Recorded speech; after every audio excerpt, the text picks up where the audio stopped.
We got an aftermarket fuse panel today. So this little puppy here is going to be going in under the hood here. It's designed to take 12 fuses. These are all for your ground wires, so you can run them off individually. Each fuse has its own side. Main power goes in here. We're going to hook it up over there just underneath the main power block. I'm going to try to get it mounted there, and then we'll get it, and we can start running our wires off of it to where they've got to go. Get them all to their individual places and start getting some of these gadgets hooked up. I want to get the reverse camera going. We've already got the one set of lights going. The reverse camera I don't have to put on a relay, I just have to put it on just one of these fuses, which is a bonus. And we've got a few other things that I want to get start getting wired, so let's see how those go and what we can get done. Alright, so we have power coming in to this block here. This is the factory positive block. We've run our one individual fused panel over to that. We're actually going to eliminate this and wire it into that new fuse block. I'm hoping to mount it somewhere around here. I just got to make sure what's on the other side of this so I don't poke holes into something I'm not supposed to. But anyways, we'll check on the inside of the car, see if we can find out what's right here. And it looks to me like the heater core's behind there, and we definitely don't want to poke any holes in that. So we will double check that. We might have to run a power wire from there over and put it in over on that side, or put it here somewhere. Maybe that might work as well. We've got lots of room over here, all kinds of space here. Maybe we'll just toss it over here and go from there. Okay, we found a spot to put the block here, and as you can see, I don't have a ring terminal, so I've got the wires here. I'm going to show you that it's a little different. The wires are not twisted around the bolt. I need one over here too, and I don't have the big enough ring terminals right now for that. So what I'm doing is I take the wire and I split it in about half, give or take. Try to get as close to half as possible. Then you either take the actual terminal there, or you take something that's similar in size. In this case, I've got a screwdriver that's, approximately the same barrel. I put it in, then you bring them back in and you twist them on the other side of it. This side I made it a little wobbly because I need a bigger terminal, and you just twist them. When you're done, you have basically a ring terminal. You have perfect contact to your wire. Great temporary fix on the field if you need it, if you're out wheeling and something happens. At the same time, if you actually solder this, it can become a nice permanent fixture, and the nice part is you don't have any connections that are gonna rot apart here where you had your ring terminal clamped on, or just kind of an old school trick I had a mechanic teach me years ago, and I kind of like it. Don't use it all the time. Quick connects are fun. You just go, you're done, and on you go. But these actually do survive the test of time a little longer, from what I've been told. So if you ever need one, and then you just, there you go. And once you're soldered, you can trim your end to be whatever it needs to be. You can, so it's not sticking out too far or anything once it's soldered. So anyways, that's what we're doing. We've got to get the power from that block into the panel. I will be soldering these so that they're more permanent, and keep them that way for now. But that gets us power to our block here, and now I can start wiring the switches and stuff off of it as we keep adding all our new toys and gadgets. Anyways, that's where we're at. Slowly getting the electrical solved here. We got powered all the switches now, they all light up. So the next thing I think we're going to be wiring will be the switches for the backup camera to get it so it lights up and works. Hey, we're back at the electrical. Today I'm hoping to at least get the reverse display, not camera, but the screen mounted into the dash area that we want. Look into where the stereo is going to go. We do have several different aftermarket stereos that I've had kicking around from other vehicles that I've kept. A bit of a pack rat that way. So we've got one that we want to put in here. I'm just not sure if it's going to go in the way we want it to, so we might look into that a little bit today. So hopefully I'll get you positioned in such a spot that you can see some of this stuff happen without boring you to death. The worst problem is trying to figure out where this screen's going to go. It is a fairly large screen. I do thank my daughter for it. She bought it for me for one of my trucks, and then I literally blew the transmission the next day, so it never got used. The camera's already installed in the back. We're putting one in the front, and we're going to have this display does both the screens. I was thinking it did both at the same time. It doesn't. It's one or the other, but that's fine. I don't think I'll be wheeling both directions at one time, so it should be safe there. Anyways, we're going to put it in, or try to get it in today, get it positioned, and get those things figured out. I don't want it obscuring my view. I don't want it so hidden that I'm having to crank myself to see it when I'm trying to accomplish something either. So trying to find that perfect place has been a bit of a chore. I got an idea where I want it.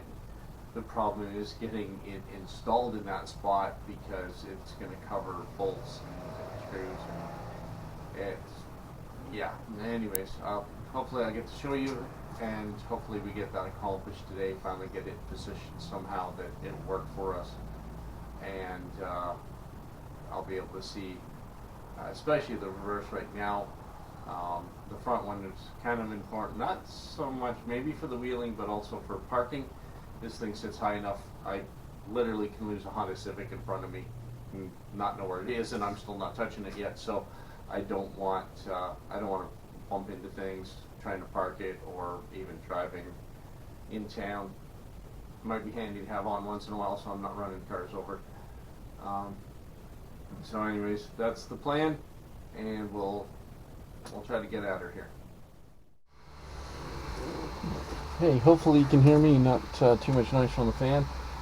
Being in the shop, we don't have air conditioning or anything else. It's just a regular garage, and it's a tad hot.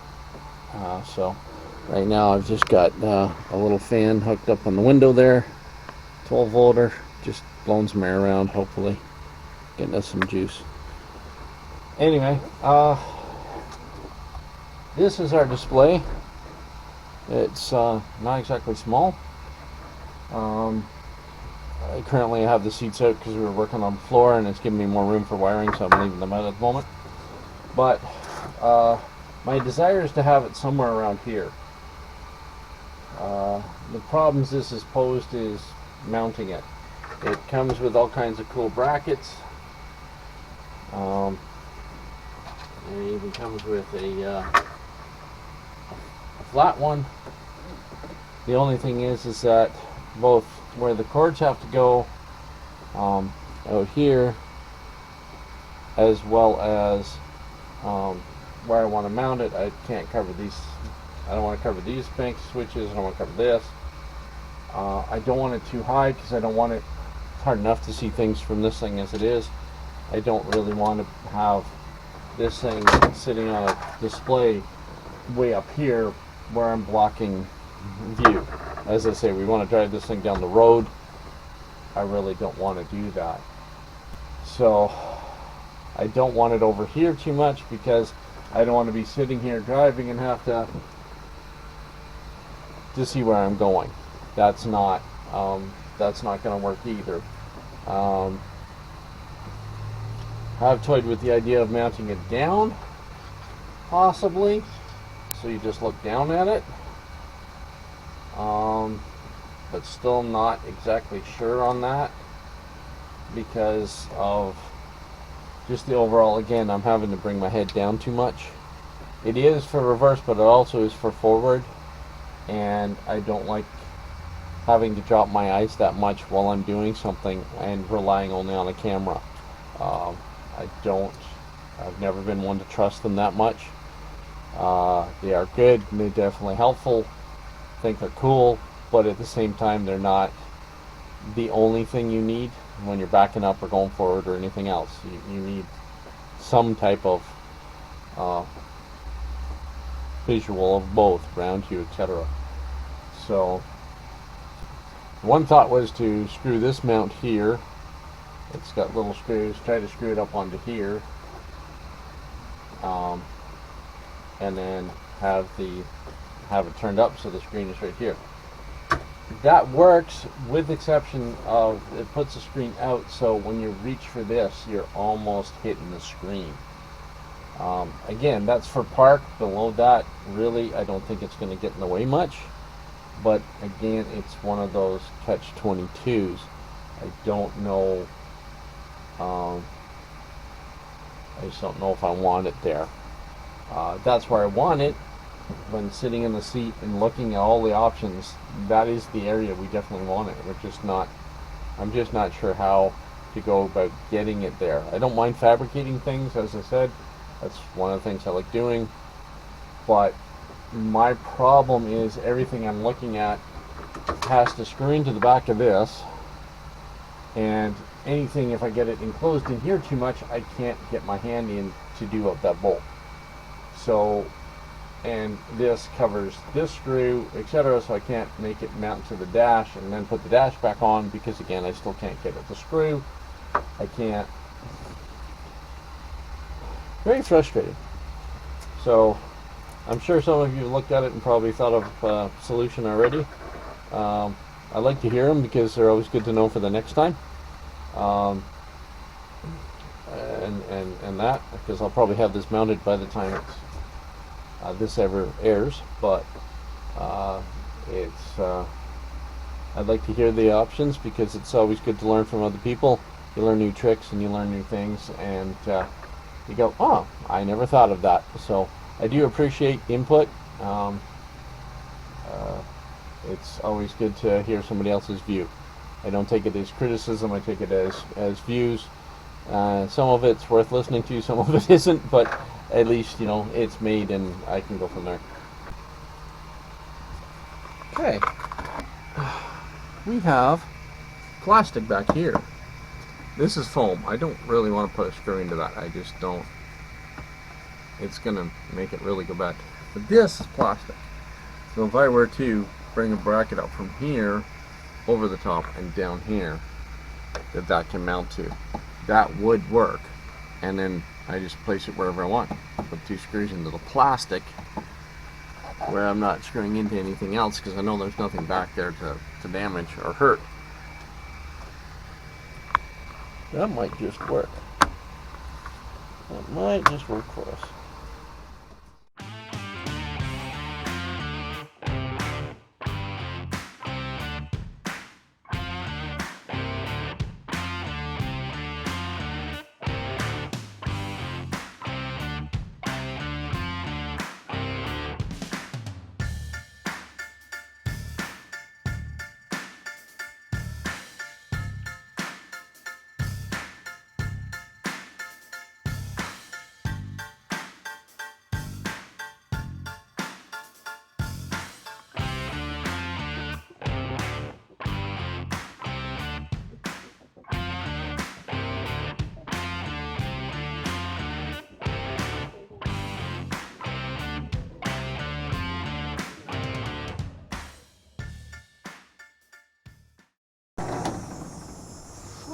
Not too bad for just eyeballing it.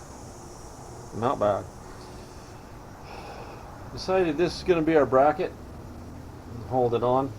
I'm definitely not going to bend or bounce too much. I'm going to get this shaped so it comes up over the dash and sits down, and then the display unit will sit on it. It won't look too bad, cleans up nice, and yeah, it'll look good.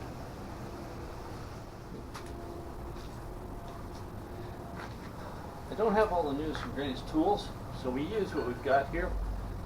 In this case, I've got the frame of my trailer here. I need to bend this on a 90, so I'm going to put it in here, and we're going to bend. Let's see how it goes.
Okay, I kind of had to use the vise to get the hard bends I needed, but that did work for the initial. But there's our bracket now, shaped like the dash. We're going to get this little gadget here to screw into it. Got to put some spacers in because the plastic they had was thicker. And yeah, we'll set it in and show you what it looks like. So, this is our bracket. It worked. And there we go. That's our screen now. So, just off the steering wheel, when I'm sitting here, well, I actually sit back here more. It's off the corner. Steering wheel doesn't interfere with it at all. I can see the screen fully. Now I just get to hook up all the wires. Tuck things away for now, and then we will have our backup camera hooked up and everything run. That once we get the front camera, we can hook it up as well. Well, there she is, and all her wire. Got it all wired up properly now. So there we go. She turns on, and you can see what's behind you. More of a straight down than way back, but that's where it's important. So there we go. Infrared at night, and then with the reverse lights on, there we go. Definitely going to see what's behind us, at least out of the camera, as well as everything else. It's going to work good. Well, there we have it. One front camera. I got that in. Got to adjust exactly where I want it to point, but it's all installed and wired now. So another step down. So that's all the electrical I got for you today. So we'll wrap it up at that. We've got more things that we've worked on and working on. I'll put that together later throughout another video. I hope you like it. Subscribe, and we'll see you on the next video.